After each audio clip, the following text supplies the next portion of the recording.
Well, good Wednesday evening. I am so glad that you are here for our Bible study. I hope you're having a good day. I'm having a fantastic day. I can't think of a better way to end it than in Bible study. Listen, if you're joining us maybe for the first time, I'm so glad that you've chosen to tune in. I hope that when we're done tonight, you will be so glad that you took your time, about 30 minutes of your time, and spend it in Bible study with us. And I hope that you want to come back and be with us anytime that you can. Listen, I'm hoping third time is a charm. Now, let me explain what that means. This is the third time I'm taping this. You know, this morning, it's actually Wednesday. It's closing in on 4 o'clock. So I taped this about 3.5 hours ago. I taped it, first of all, this morning. And after I taped it and I handed the SD card to Keith to upload to send to Melissa so that she could send out the link, I discovered that I didn't have the microphone turned on, and so there was no sound. And then I came in a few minutes ago and I said, okay, let me do this Bible study again. And so I've got the counter in front of me right here that tells me my time, so I know when to stop.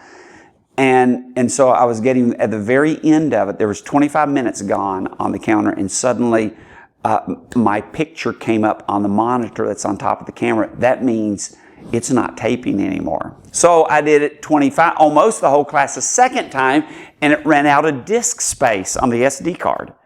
And so this is the third time. So I've rehearsed it twice. It should be the best Bible class ever. Okay, let's get started. I'm starting to go insane. Okay, here we go. Well, you can see that we're talking about heaven. That's the slide over my left shoulder. And that, of course, is because in the month of April, on Sunday mornings during our worship together, I did a 4-week series on heaven. And there was no way that you can adequately deal with everything you want to deal with about the afterlife in 4 short sermons. And there's certainly no way that I can deal with all the questions that are raised and that people, pop into people's minds when they hear a study on heaven or the afterlife. So I said, hey, let's continue this as a Bible class. And so for a couple of weeks, maybe 3 weeks, we'll do that. You send in the questions. I'm going to let you drive this thing. And you've done that, and I thank you for it. And so we're going to continue. We started Sunday morning, and we're going to continue now. Now, the questions that I answered Sunday morning dealt with a view called soul sleeping. And I'm not going to rehash that. You can go back and you can look at get on our YouTube page, and you can check out that first Bible study if you're interested. And we dealt with the question of did righteous people go to heaven when they died, righteous Old Testament people? And I said, yes, I absolutely believe Old Testament saints went to heaven when they died. In other words, they went to be with God when they died. Now, let me say this. Let's kind of continue that, because there's a couple of other questions that kind of touch on this. And that is where righteous souls go. When they die. And there's, you take all of the things that you'll find in the New Testament, you put them together, and then that kind of gives your best picture. And when we talk about where righteous people go when they die, first of all, we know from Luke chapter 16 and the story of the rich man and Lazarus that the righteous go to, it's described there as Abraham's bosom in verse 23, or some translations say by Abraham, or to Abraham's side. Okay, that's one description. And then in Luke 23 and verse 43, of course, Jesus says to the thief on the cross, today you'll be with me in paradise. So they go to paradise. Abraham's bosom, by his side, paradise. 2 Corinthians chapter 5 and verse 8 says, to be away from the body is to be at home with the Lord. So at home with the Lord, paradise, Abraham's side. And then in Revelation, we haven't looked at Revelation yet. Look at Revelation chapter 6 and verse 9 real quick. Revelation chapter 6 and verse 9, there you'll read these words. Starting in verse 9, when the Lamb broke the 5th seal, I saw underneath the altar the souls of those who had been slain because of the word of God and because of the testimony which they had maintained. And they cried out with a loud voice, saying, how long, O Lord, Holy and true will you refrain from judging and avenging our blood on those who dwell on the earth. And so here you have the souls of those who have been slain, God's people, and they are underneath the altar, and they're crying out to the Lord. So you've got paradise, you've got at home with the Lord, you've got underneath the altar, you've got by Abraham's side. All of those describe where the righteous go when they die. And so when we think about Old Testament saints when they die, these apply to them. Now, I said last week that some people reject that view, and it used to be rejected. It was called, and some denominations have developed this concept of limbo, that you go to limbo, and it's because in the Old Testament, Jesus hadn't paid for sins yet. And so you can't be in God's presence with sin, and until the sins are forgiven, you've got to be somewhere else. And so you're kind of in this big waiting room. And then after Jesus dies, pays the price for sins, then you're released from limbo, and then you can have fellowship with God. And I don't believe the Bible teaches that. I said Sunday, I believe the Bible teaches that sins really were forgiven in the Old Testament. Now, they were forgiven because of the blood of Christ, even though He hadn't shed it yet. It was Christ-based forgiveness. The Old Testament clearly teaches you're forgiven, you're forgiven, you're forgiven, you're forgiven. And so we looked at a passage in Romans chapter 3 that really emphasizes the way God was able to do that as a just and righteous God. Justice and righteousness means He has to uphold His law. He has to punish the wicked. But He passed over the sins of those in the Old Testament. They should have been punished. Why? And the answer is because of the cross of Christ. God planned the cross. And so the cross was absolutely going to happen. You know, people ask me from time to time, well, what if Jesus would have decided not to die on the cross? He would have backed out. And the answer is, well, no, you can't even ask that question because it's impossible. No. Let's just assume. What would have happened? No. I'm not even going to assume that. That's like saying, let's assume that God dies. No, you can't assume that God dies. God is eternal in His nature. God cannot not exist. Then you can't go, well, no, but let's just assume. Well, He's not God. If something that dies is not God. So you can't play that game. And you equally can't play the game, well, what if Jesus wouldn't have died? No. God purposed it. And God planned it. And God has perfect foreknowledge of the future. He knows everything that's going to happen. Nothing can catch Him off guard and by surprise. And He has unlimited power. He can do anything that He wants. Jesus was going to die to make atonement. And so because of the certainty of Christ's death, God could extend forgiveness to people even earlier, for lack of a better word, on credit. And so they experienced genuine forgiveness. Look at Luke 16. When the rich man lifts up his eyes, who does he see there in paradise? He sees Abraham. There he is. And then, of course, when we get into places like Romans chapter 4 or in the book of Galatians, the model for someone being forgiven and being justified because of faith is an Old Testament person. And so the whole notion that Old Testament people really couldn't be forgiven, and then using an Old Testament person to be the model of justification by faith, that doesn't make any sense at all. So Old Testament saints were really forgiven. They were forgiven through the blood of Christ. It was Christ-based forgiveness, but it was forgiveness on credit. And so when they died as forgiven people, there were no sins standing between them and fellowship with God. They went to paradise. They went to be with God. Well, that brings up the question that someone asked, then do you equate paradise with the present heaven? And the answer to that is yes, I do. I equate that. I really believe what we're looking at in Luke chapter 16 in the rich man and Lazarus, I believe that's just the present throne room, heaven. Turn over to 2 Corinthians chapter 12 real quickly. This is a really important verse. In 2 Corinthians chapter 12, Paul tells about a vision that he had earlier in his life. And he says, I don't know if I was in the body, I don't know if I was out of it. God knows that. In fact, he says that twice. He says it in verse 2 and verse 3. But look what he says. He says at the end of verse 12, this man, he's talking about himself, was caught up to the third heaven. And then he says in verse 4, was called up into paradise. Now, let me explain kind of the third heaven idea.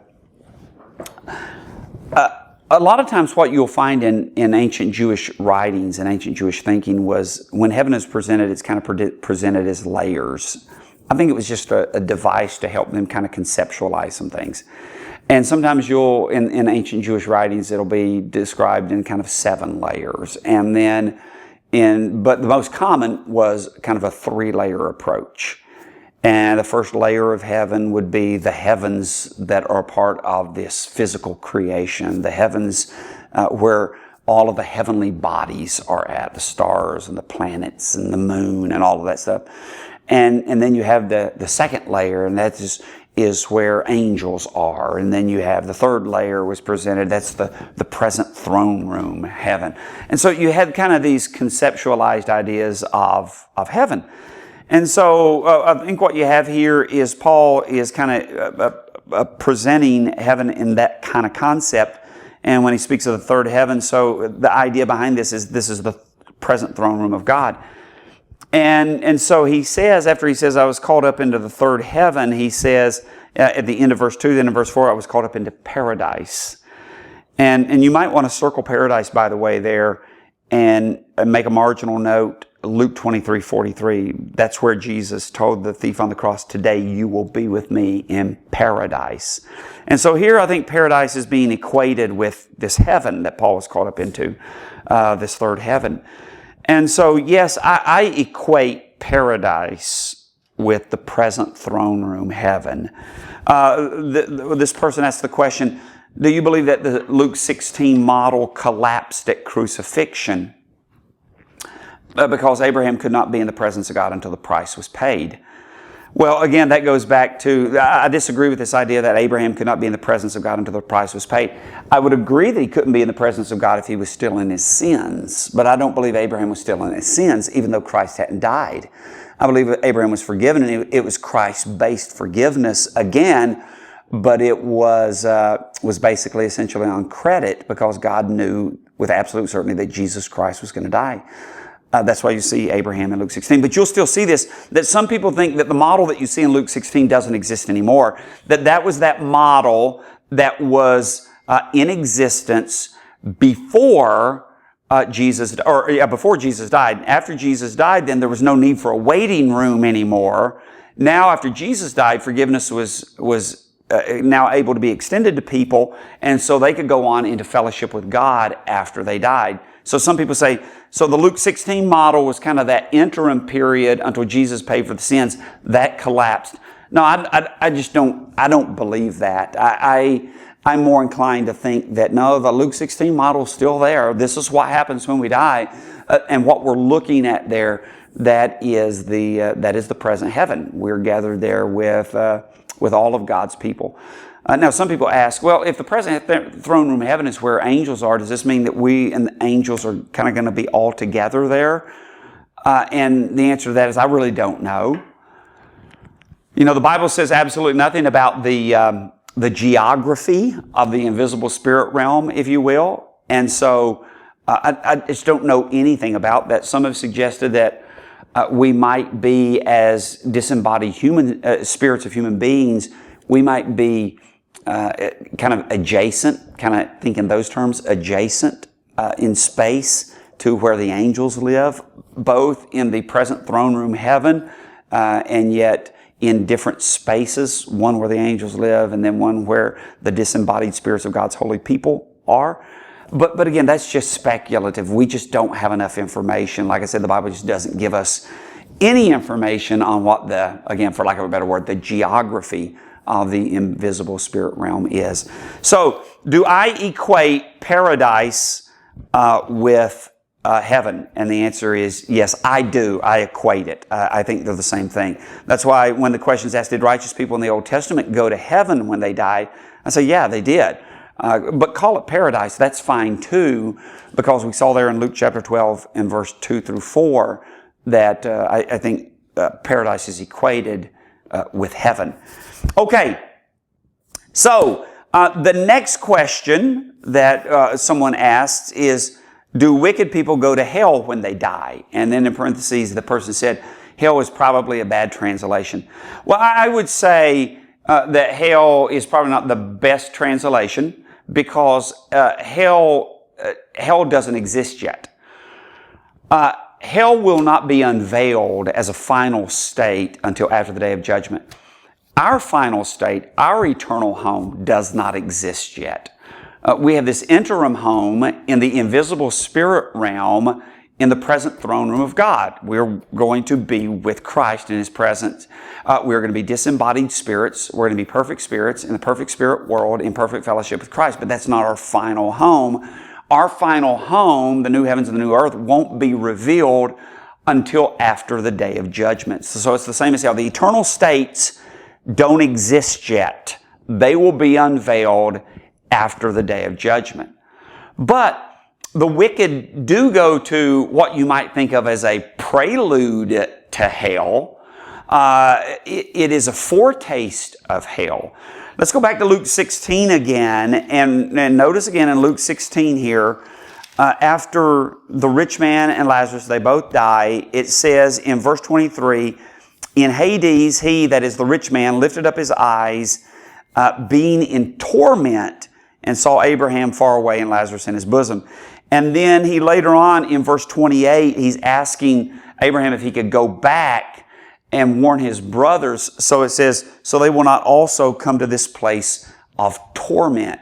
So he's in this agonizing place. Back in verse 24, he asks Abraham if he will have mercy on him and send Lazarus to dip the tip of his finger in water and cool off my tongue, for I'm in agony in this flame.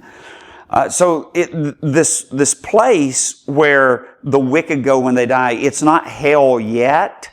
Again, hell won't be unveiled until after the day of judgment as a final state, but it is a prelude to hell. Now notice what verse 23 calls this in Luke 16. He calls it Hades. We're going to come back to that in a minute because a couple of questions were asked about that. But before we come back to that, I want you to turn over real quickly to the book of 2 Peter. 2 Peter, when you get there, chapter 2 is where you want to be. Look at verse 9. The Lord knows how. 2 Peter 2 verse 9 says, the Lord knows how to rescue the godly from temptation and to keep the unrighteous under punishment for the day of judgment. To keep the unrighteous, He's going to rescue the godly from temptation and keep the unrighteous, that's the wicked, under punishment for the day of judgment. And so here it is described, their condition, the unrighteous after they die is portrayed here as being under punishment until the day of judgment. So you've got this picture of torment and agony in Luke 16. You've got this description here as being under punishment in 2 Peter chapter 2 and verse 9. And turn over now to 1 Peter. Look at 1 Peter chapter 3. 1 Peter chapter 3. And I'm smiling right now. I'm laughing right now because I don't know if you can hear this. I'm turning this. I don't know again how sensitive my microphone is, but I keep hearing, my phone keeps sending a notification. I keep hearing this bell, and I am not stopping this class again. I'm not stopping it and starting it all over.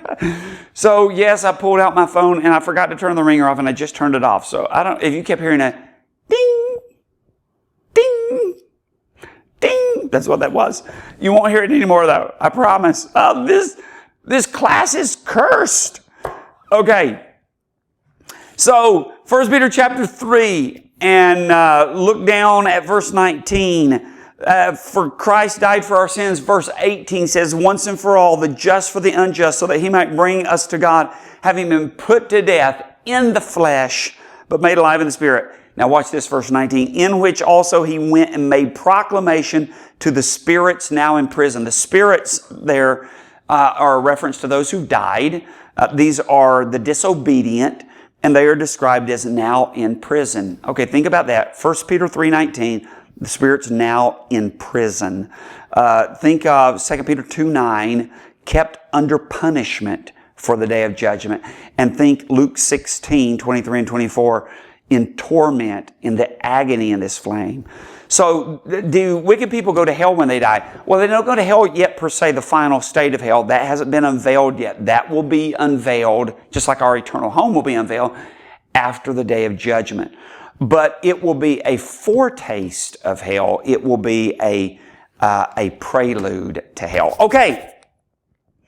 So, next question. There was a question asked, of course, last Sunday morning when we started doing these questions and answers, one of the first, it may have been the very first that I answered, was someone asked about the soul sleep view. And what the soul sleep view is, and this was based on what I taught in, I think it was my third lesson on Sunday morning, third sermon, where do we go when we die? And I said, we go to be with Christ, and Christ is in heaven. So it's okay to say, when people ask, do we go to heaven? The answer is, yeah, we go to heaven. Well, I thought we go to paradise. Well, it's the same thing. Today you'll be with me in paradise. Paul, 2 Corinthians 12, we already saw it, verse 2 and 4. I was taken up into the third heaven. I was caught up into paradise. And so call it paradise, that's fine. Call it heaven, that's fine. We're with the Lord when we die. Well, that led to this question that someone asked. Well, they've always heard, some people say that we don't have any consciousness when we die. And I said, yeah, that's called the soul sleep view. And that's the view that the body, when it dies, the soul continues to exist, but in an unconscious state. And I said, we have to reject that because we've already seen, I'm not going to rehash all these passages that show we clearly have conscious existence and awareness after we die.